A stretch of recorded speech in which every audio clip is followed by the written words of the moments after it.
आणि आता घेऊयात महत्त्वाच्या बातम्यांचा वेगवान आढावा।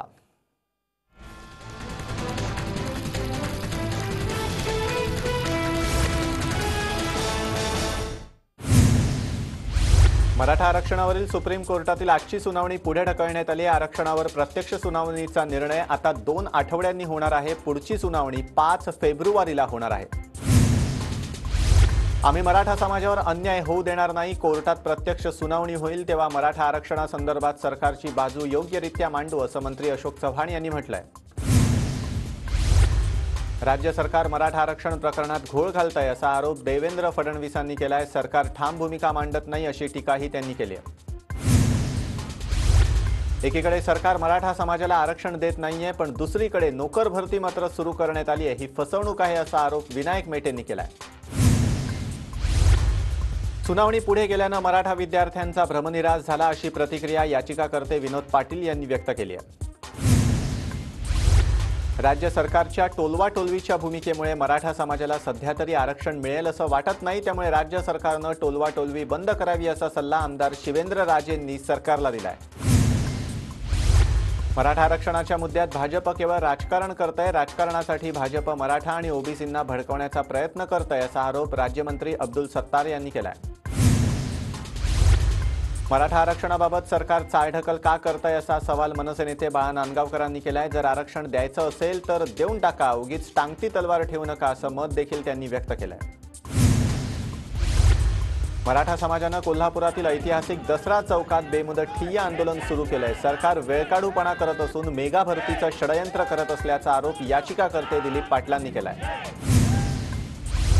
लॉकडाऊन दरम्यान थकीत असलेली वीज बिलं वसूल करण्याचे तसंच थकबाकीदारांना वीज पुरवठा त्वरित खंडित करण्याचे आदेश महावितरणने दिलेत। या नव्या आदेशामुळे वीज ग्राहकांना मोठा झटका बसणार आहे।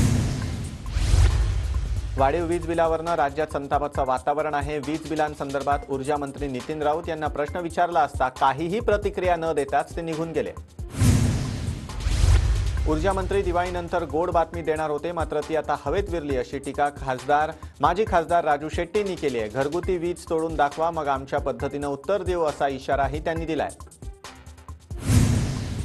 वाढीव वीज बिलावरनं सरकार लोकांची फसवणूक करत असल्याचा आरोप मनसे नेते बाळा नांदगावकरांनी केलाय। सरकार लोकांना अंधारात ढकलत असून आता लोकांनी सरकारला अंधारात ढकललं पाहिजे असा घणाघात नांदगावकरांनी केलाय। पैसे भरले नाही तर वीज पुरवठा खंडित करू हे ऊर्जा मंत्र्यांचं फरमान तुघलकी आहे, याचा आम्ही निषेध करतो असं रोखठोक मत भाजप प्रवक्ते विश्वास पाठक यांनी व्यक्त केलंय। शेतकरी संघटना कोणत्याही वीज ग्राहकांचं वीज कनेक्शन कापू देणार नाही। वेळप्रसंगी वीज कनेक्शन कापण्यासाठी येणाऱ्या कर्मचाऱ्याचे कपडे फाडू असा इशारा स्वाभिमानी शेतकरी संघटनेचे नेते रविकांत तुपकर यांनी दिलाय। वीज बिलाबाबत सरकारनं योग्य निर्णय न घेतल्यास पुढील काळात तीव्र जनआंदोलन करण्यात येईल असा इशारा आमदार शिवेंद्रराजेंनी सरकारला दिलाय। ठाकरे सरकारनं सुरक्षा काढल्यानंतर मोदी सरकारकडून नारायण राणेंना वाय दर्जाची सुरक्षा देण्यात आली आहे। त्यामुळे राणेंच्या सुरक्षा ताफ्यात 12 सीआयएसएफचे जवान तैनात करण्यात आले। नारायण राणे यांच्यानंतर आणखी काही भाजप नेत्यांना केंद्र सरकार सुरक्षा पुरवणार असल्याची माहिती सूत्रांनी दिली आहे। भाजप प्रदेशाध्यक्ष चंद्रकांत पाटील यांच्यासह इतर नेत्यांना केंद्र सरकार सुरक्षा देणार असल्याची माहिती सूत्रांनी दिली आहे। सह्याद्री अतिथीगृहावर राज्य मंत्रिमंडळाची बैठक सुरू झाली असून या बैठकीला मुख्यमंत्री उद्धव ठाकरे, उपमुख्यमंत्री अजित पवार, महसूल मंत्री बाळासाहेब थोरात यांच्यासह वरिष्ठ मंत्री उपस्थित आहेत। मराठा आरक्षणावरील सुनावणी पुढे ढकलल्यानं नोकर भरती सुरू होण्याची शक्यता आहे। आजच्या कॅबिनेट बैठकीत यावर निर्णय होण्याची शक्यता आहे। भाजपचा कुठलाही सदस्य नाराज नसल्याची माहिती भाजपचे माजी खासदार संजय काकडे यांनी दिली आहे। निवडणुका समोर आल्या की अशा चर्चा होतच असतात असंही ते म्हणाले। पुणे शहरातील 19 नगरसेवक भाजपला सोडचिठ्ठी देण्याच्या तयारीत असल्याची चर्चा पुण्याच्या राजकीय वर्तुळात रंगली पण या बातमीत कोणतंही तथ्य नसल्याची माहिती भाजपचे खासदार गिरीश बापट यांनी TV9ला दिली आहे। कुणीही भाजप सोडणार नाही असं देवेंद्र फडणवीसांनी म्हटलंय। या उलट भाजपात काही लोक येणार आहेत असा दावाही त्यांनी केलाय। निलेश राणे यांची भाजप प्रदेश सचिवपदी नियुक्ती करण्यात आली आहे। ग्रामपंचायत निवडणुकीत राणेंचा मोठा विजय झाल्यानंतर कोकणात वर्चस्व राखल्यानं पदोन्नती मिळाली आहे। महाराष्ट्रातील 4 दिग्गज नेते येत्या 23 जानेवारीला एकाच मंचावर एकत्र येणार आहेत. बाळासाहेब ठाकरेंच्या पुतळ्याच्या अनावरण कार्यक्रमात मुख्यमंत्री उद्धव ठाकरे, शरद पवार, राज ठाकरे आणि देवेंद्र फडणवीस एकाच मंचावर येणार आहेत. तांडव वेब सिरीजमधील हिंदू देवतांवरील आक्षेपार्ह दृश्याप्रकरणी तांडवच्या निर्माता आणि कलाकारांवर गुन्हा दाखल करण्यात आलाय. घाटकोपर पोलिसांनी हा गुन्हा दाखल केलाय. तांडव वेब सिरीज विरोधात भाजपा आमदार राम कदम यांनी आजही घाटकोपर पोलीस स्टेशन समोर आंदोलन केलं. वेब सिरीजच्या विरोधात FIR नोंदवण्यासाठी हे आंदोलन करण्यात आलं. उद्धव ठाकरे मुख्यमंत्री असूनही बाळासाहेबांचं स्वप्न पूर्ण करू शकत नाहीत, ही दुर्दैवाची गोष्ट असल्याची बोचरी टीका औरंगाबादच्या नामांतरावरून नारायण राणेंनी केली आहे. मुख्यमंत्री उद्धव ठाकरे यांच्याकडे सरकारी यंत्रणा हाताळण्याचं ज्ञान, अभ्यास नाही. त्यांना ना खड्डे माहिती आहेत ना राज्याची तिजोरी माहिती आहे, अशी खोचक टीका भाजप नेते नारायण राणे यांनी केली आहे. औरंगाबादच्या नामांतरावरून संभाजी आरमार आक्रमक झालेत. सोलापूर बस स्थानकात एसटीला संभाजीनगर नावाचे स्टिकर लावून संभाजी आरमारनं आंदोलन केलं. तसंच एसटी बसवर चढून भगवा फडकवला. औरंगाबादला संभाजीनगर नाव देण्याची मागणी शिवसेनेची 20 वर्षांपासूनची आहे. त्यामुळे नामांतराबाबत राष्ट्रवादी काँग्रेसचे अध्यक्ष शरद पवार आणि काँग्रेस नेते एकत्र बसून तोडगा काढतील, अशी माहिती उच्च आणि तंत्र शिक्षण मंत्री उदय सामंत यांनी दिली आहे. मुंबई विद्यापीठातही शिवसेना विरुद्ध राज्यपाल संघर्ष पेटला असून विद्यापीठातील कॉन्ट्रॅक्ट संदर्भात राज्यपालांचा प्रस्ताव मागे घेण्यात आलाय. युवा सेनेच्या सिनेटनं विरोध केल्यानंतर प्रस्ताव मागे घेण्याची नामुष्की ओढावली आहे. आरोग्य कर्मचाऱ्यांना कोणतीही भीती न बाळगता कोरोनाची लस घ्यावी, यासाठी मी त्यांच्याशी संवाद साधणार असल्याचं वक्तव्य आरोग्यमंत्री राजेश टोपे यांनी केलंय. लसीकरणाबाबत केंद्र सरकारवर खोटे आरोप करणाऱ्या आणि लसीकरण मोहिमेचा महाराष्ट्रात फज्जा उडाल्याबाबत आरोग्यमंत्री राजेश टोपे यांनी तात्काळ राजीनामा द्यावा, अशी मागणी भाजपा आमदार अतुल भातखळकर यांनी केली आहे. ट्रॅक्टर रॅलीला रोखण्यासाठी केंद्र सरकारनं न्यायालयाचे दरवाजे ठोठावले होते. मात्र सरकारची ही मागणी न्यायालयानं फेटाळून लावत ट्रॅक्टर रॅली संबंधी आम्ही कोणताही आदेश देणार नाही, हा निर्णय पोलिसांनी घ्यावा, असं स्पष्ट केलंय. दिल्लीमधील आंदोलक शेतकरी आणि सरकारमधील 10वी बैठक सुरू झाली आहे. मागच्या 9 बैठका निष्फळ ठरल्यानंतर आजच्या बैठकीकडे सर्वांचं लक्ष लागलंय. गडचिरोलीत ग्रामपंचायत निवडणुकीसाठी दुसऱ्या टप्प्यातील मतदान प्रक्रिया संपली आहे. मतदान संपल्यानंतर कडेकोट पोलीस बंदोबस्तात EVM मुख्यालयात नेण्यात आली आहे. सरपंच उपसरपंच पदाचे आरक्षण सोडत 8 ते 10 दिवसात काढा, असे आदेश ग्रामविकास मंत्री हसन मुश्रीफ यांनी जिल्हाधिकाऱ्यांना दिलेत. त्यामुळे लवकरच गावचा कारभारी कोण असेल हे स्पष्ट होईल. बीडच्या मोची पिंपळगाव इथल्या ग्रामपंचायत निवडणुकीत वंचित बहुजन आघाडीच्या उमेदवाराचा पराभव झाल्यानंतर विजयी उमेदवारांच्या कार्यकर्त्यांनी पराभूत उमेदवाराच्या घरासमोर कब्बशा फोडत आनंद व्यक्त केला. ग्रामपंचायत निवडणुकीत निवडून आल्यानंतर नागपूरच्या उमरेडमध्ये निवडून आलेल्या 24 वर्षीय शीतल सहारेची चक्क घोड्यावर बसवून विजयी मिरवणूक काढण्यात आली.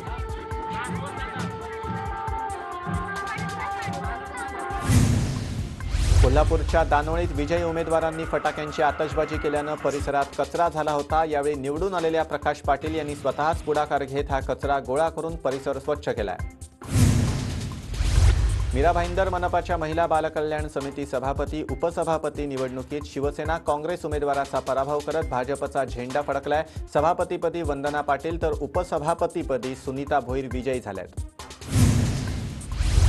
राष्ट्रवादीकडून नाराज कार्यकर्त्यांचं पुनर्वसन सुरू असून पैठणचे माजी आमदार संजय वाकचौरे यांची प्रदेश सरचिटणीसपदी नियुक्ती करण्यात आली आहे. सामाजिक न्याय मंत्री धनंजय मुंडे यांच्यावर बलात्काराचे आरोप करत असताना देखील ते मंत्रिमंडळात आहेत. त्यांनी त्वरित राजीनामा द्यावा, या मागणीसाठी आज नंदुरबार जिल्हा भाजपच्या महिला मोर्चाच्या वतीनं मोर्चा काढण्यात आला. पुणे महापालिकेच्या सर्वसाधारण सभेत काँग्रेस, राष्ट्रवादी आणि मनसे नगरसेवकांनी तिरडी आंदोलन केलं. उद्यानांची देखभाल दुरुस्तीसह इतर कामासाठी टेंडर काढण्यासाठी नगरसेवक आक्रमक झाले होते. वाशिममध्ये कादंबरीकार भालचंद्र नेमाडे यांच्यावर गुन्हा दाखल करण्याची मागणी बंजारा समाजानं केली आहे. हिंदू जगण्याची समृद्ध अडगळ या कादंबरीतनं बंजारा महिलांविषयी आक्षेपार्ह लिखाण केल्याचा आरोप करण्यात आला आहे. पिंपरी चिंचवड पालिकेतील कर्मचाऱ्यांनी 1 दिवसीय लाक्षणिक उपोषण केलंय. धन्वंतरी स्वास्थ्य योजना चालू ठेवावी अशी मागणी करत हे उपोषण करण्यात आलंय. राज्यात 7 जिल्ह्यातील 14 ठिकाणी बर्ड फ्लूचे विषाणू आढळून आलेत. बर्ड फ्लूमुळे आतापर्यंत 7 जिल्ह्यातील 25,000 कोंबड्या मारण्यात आल्या आहेत, अशी माहिती पशुसंवर्धन राज्यमंत्री दत्तात्रय भरणे यांनी दिली आहे. राज्यात 8 जिल्ह्यातील बर्ड फ्लूचे नमुने पॉझिटिव्ह आलेत. यामध्ये ठाणे, पुणे, सातारा, बीड, लातूर, नांदेड, नागपूर आणि गडचिरोली या 8 जिल्ह्यांचा समावेश आहे. कसाऱ्यात मिलिंदनगर परिसरात कबूतर आणि कावळ्यांचा मृत्यू झालाय. अहवालानंतर मृत्यूचं कारण स्पष्ट होईल. 3 दिवसांपूर्वी पंचशील नगरमध्येही 40 ते 50 कोंबड्यांचा मृत्यू झाला होता. भंडारा आगी प्रकरणाचा रिपोर्ट अद्याप आरोग्य खात्याकडे आलेला नाही. आज रिपोर्ट आल्यास मुख्यमंत्र्यांना रिपोर्ट सादर करून कॅबिनेटमध्ये त्यासंदर्भात चर्चा करू, असं आरोग्यमंत्री राजेश टोपे यांनी म्हटलंय. भंडाऱ्यातल्या 10 नवजात बालकांच्या मृत्यू प्रकरणाचा 11 दिवसानंतरही चौकशी अहवाल आलेला नाहीये. सरकार आरोपींना वाचवत असल्याचा आरोप भाजप नेते परिणय फुके यांनी केलाय. औरंगाबादमध्ये गंगापूर साखर कारखान्याच्या घोटाळ्याप्रकरणी सभासदांचा जामीन नाकारण्यात आल्यानं भाजप आमदार प्रशांत बंब यांच्या अडचणीत पुन्हा वाढ होणार आहे. जामीन नाकारल्यानं सभासदांवर अटकेची टांगती तलवार आहे. टीआरपी घोटाळा प्रकरणातील आरोपी बार्कचे सीईओ पार्थो दासगुप्ता यांचा जामीन अर्ज मुंबई सेशन कोर्टानं फेटाळलाय. त्यामुळे पार्थो दासगुप्ता जामीन मिळवण्यासाठी उद्या मुंबई हायकोर्टात अर्ज करणार आहे. पुणे मेट्रोनं मुठा नदीपात्रात उभारलेल्या मेट्रो लाईनच्या खांबामुळे पूरस्थिती निर्माण होऊ शकते, असा धक्कादायक अहवाल आल्यानंतर मेट्रोचं काम तातडीनं थांबवण्याची मागणी मनसेनं केली आहे. राज्यपाल भगतसिंग कोश्यारी 3 फेब्रुवारीला नाशिक जिल्ह्याच्या दौऱ्यावर जाणार आहेत. सुरगाणा तालुक्यातील बोरमाळला ते भेट देणार आहेत. दिल्लीतील शेतकरी आंदोलनाला पाठिंबा देण्यासाठी ज्येष्ठ समाजसेवक अण्णा हजारे राळेगण सिद्धीत संत यादवबाबा मंदिरात 30 जानेवारीपासून आंदोलन करणार आहेत. हजारे यांनी पंतप्रधान नरेंद्र मोदींना पत्र पाठवून आंदोलनाच्या निर्णयावर ठाम असल्याचं कळवलंय. यंदाचा आंतरराष्ट्रीय चित्रपट महोत्सवाची तारीख आज जाहीर करण्यात आली आहे. येत्या 4 मार्चपासून या महोत्सवाला सुरुवात होणार आहे. नाशिक बेळगाव विमानसेवा 25 तारखेपासून सुरू होणार आहे. स्टार एअर कंपनीकडून विमानसेवा दिली जाणार असून आठवड्यातनं 3 दिवस विमानसेवा दिली जाणार आहे. मालमत्ता कराच्या वसुलीसाठी महापालिकेकडे अवघे 2 महिने उरलेत. त्यामुळे मालमत्ता कराची देयकं लवकरात लवकर पोहोचण्यासाठी आता ईमेलवर पाठवण्याचा निर्णय पालिका प्रशासनानं घेतला. महिन्यातील 2 पाणी कपातीतून ठाणेकरांना दिलासा मिळालाय. त्यामुळे ठाणेकरांना 12 तासांचीच पाणी कपात सोसावी लागणार आहे. मात्र कळवा, मुंब्रा, दिवा या भागातल्या नागरिकांची पाणी कपातीतनं सुटका होणार नाहीये. आपल्या पसंतीच्या मुलाशी लग्न करण्याचा आणि त्याच्यासोबत आयुष्य व्यतीत करण्याचा कोणत्याही सज्ञान मुलीला अधिकार आहे, असं स्पष्ट करत उच्च न्यायालयानं 2 भिन्न धर्मीय तरुण तरुणीचा एकमेकांसोबत राहण्याचा मार्ग मोकळा केलाय. रत्नागिरी एसटी विभागाला मागच्या 8 महिन्यात माल वाहतुकीच्या माध्यमातून 1 कोटींचं उत्पन्न मिळालंय. आंब्याच्या पेट्या, चिरा, पाईप, वाळू, खत, साखर, रोपं यांची वाहतूक एसटीच्या मालवाहतूक विभागाद्वारे केली जाते. नागपुरातील गोरेवाडा प्राणी संग्रहालयाला बाळासाहेब ठाकरे यांचं नाव देण्यात येणार असून प्रजासत्ताक दिनी मुख्यमंत्री त्याचं उद्घाटन करणार आहेत. तर प्राणी संग्रहालयाला बाळासाहेब ठाकरेंचं नाव नको, अशी भूमिका देवेंद्र फडणवीस यांनी घेतली आहे. नागपुरातील गोरेवाडा प्राणी संग्रहालयाला बाळासाहेबांचं नाव देण्यास विदर्भवादी संघटनेनं विरोध केलाय. विदर्भ राज्य आंदोलन समिती आक्रमक झाली असून त्यांनी सरकारच्या जीआरची होळी केली. मुंबईत लसीकरणानंतरच्या तक्रारींसाठी महापालिकेतर्फे वॉर रूम तयार केली जाणार आहे. लसीकरण झालेल्यांच्या तब्येतीवर या ठिकाणी लक्ष ठेवण्यात येईल. त्यासाठी वैद्यकीय तज्ज्ञांची नेमणूक करण्यात आली आहे. उस्मानाबाद जिल्ह्यात कोरोना लसीकरण मोहिमेला मोठा प्रतिसाद मिळताना दिसतोय. 19 जानेवारीपासून 300 पैकी 236 जणांनी लस घेतली. उस्मानाबाद जिल्हा शासकीय रुग्णालयासह 3 ठिकाणी लसीकरण सुरू आहे. सिरमच्या लसीवर नांदेडच्या क्युटीज बायोटेक कंपनीनं दावा केलाय. क्युटीज बायोटेकनं कोविशिल्ड हे नाव आधीच त्यांच्या प्रोडक्टला दिल्याचा दावा जिल्हा न्यायालयात केलाय. तर सिरमकडून ट्रेडमार्कसाठी जून 2020 मध्ये अर्ज करण्यात आला. यावर 22 जानेवारीला पुणे कोर्टात युक्तिवाद होणार आहे. वारंवार मास्क लावण्याचं आवाहन करूनही नागरिक ते पालन करताना दिसत नाहीयेत. त्यामुळे दादर पूर्वेकडच्या रेल्वे स्थानक परिसरात क्लीनअप मार्शल पथकानं मास्क न लावणाऱ्यांवर कारवाई करून दंड वसूल केला. आसाम सरकारच्या आरोग्य विभागानं खराब झालेले कोरोना लसीचे 1000 डोस तपासणीसाठी पुन्हा लॅबकडे पाठवण्याचा निर्णय घेतलाय. हे लसीचे डोस सिल्चर मेडिकल कॉलेजच्या व्हॅक्सिन स्टोरेज युनिटमध्ये ठेवण्यात आले होते. महाराष्ट्राची कुलस्वामिनी आई तुळजाभवानी मातेची मंचकी निद्रा उद्या पहाटे संपणार आहे। उद्या सकाळी देवीची सिंहासनावर प्रतिष्ठापना करण्यात येणार असून दुपारी 12 वाजता तुळजाभवानी देवीच्या गाभाऱ्यात घटस्थापना करण्यात येणार आहे। शीख समाजाचे गुरु गोविंद सिंग महाराज यांची जयंती आज नांदेडमध्ये उत्साहात साजरी करण्यात आली। जयंतीनिमित्तानं नांदेडच्या गुरुद्वारात भाविकांनी मोठी गर्दी केली होती। गोंदिया जिल्ह्यातील देवरी नगर पंचायतीकडून माझी वसुंधरा अभियान अंतर्गत भव्य सायकल रॅलीचं आयोजन करण्यात आलं होतं। या रॅलीमध्ये नगर पंचायतीचे मुख्याधिकारी, स्थानिक नागरिक आणि विद्यार्थ्यांनी सहभाग घेतला होता। विदर्भातील सोयाबीनची सर्वात मोठी बाजारपेठ म्हणून ओळख असलेल्या वाशिम कृषी उत्पन्न बाजार समितीत आज 5000 क्विंटल सोयाबीनची आवक झाली। यावेळी सोयाबीनला विक्रमी 5300 रुपये दर मिळाला। तेजीत असलेले टोमॅटोचे दर अवघे 1 ते 2 रुपये किलोवर आल्यानं शेतकरी हवालदिल झालाय। दर उतरल्यानं येवला तालुक्यातील देशमाने शिवारातील शेतकऱ्यांना नाशिक औरंगाबाद राज्यमार्गाच्या कडेला सर्व टोमॅटो फेकून दिले। उस्मानाबाद जिल्ह्यातील मुरुममध्ये भर चौकात एक ट्रॅक्टर दुकानात शिरल्यानं मोठी खळबळ उडाली आहे। हा सर्व प्रकार कॅमेऱ्यात कैद झालाय। सुदैवानं या घटनेत कोणतीही जीवितहानी झालेली नाहीये। गँगस्टर चिंकू पठाणला नार्कोटिक्स कंट्रोल ब्युरोनं नवी मुंबईतनं अटक केली आहे। एनसीबीनं चिंकूकडून एमडी ड्रग्ज जप्त केलंय। नवी मुंबईत अनेक ठिकाणी एनसीबीनं छापेमारी सुरू केली आहे।